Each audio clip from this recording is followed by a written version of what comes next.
继续来看新竹市长高虹安被指控，当时做立委的时阵涉嫌虚报助理的加班费，搁来诈领到公款。一审是被判刑7年4个月。高等法院今仔日二审来开庭，高虹安是穿着纳色的洋装来出庭。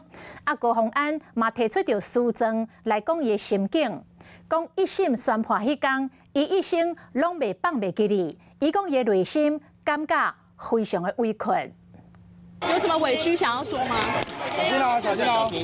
新竹市长高虹安穿水纳色的洋装，开庭半点钟，行出台北高等法院，因为伊涉嫌诈领助理补助费116514块，一审判刑7年4个月。检方认为刑度无符合缓刑，高虹安嘛不服，一审判决拢来上诉。有什么要新的说？今天这个没有要说。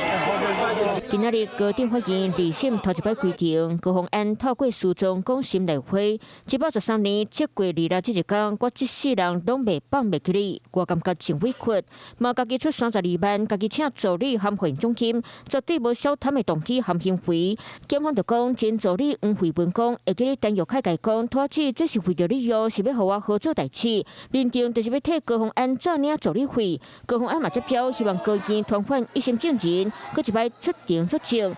这边高虹安身边的律师团二审换人，找有检署乌金专长的前任检察官，希望当并无错。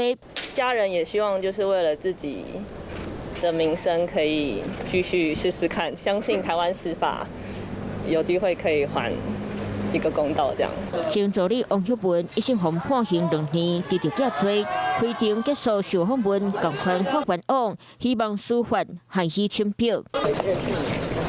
面对记者无记讲话，挂号讨拐前行政主任黄慧文，含时任法务主任陈玉凯，今仔日马上出庭，搁一摆为二审法庭开展。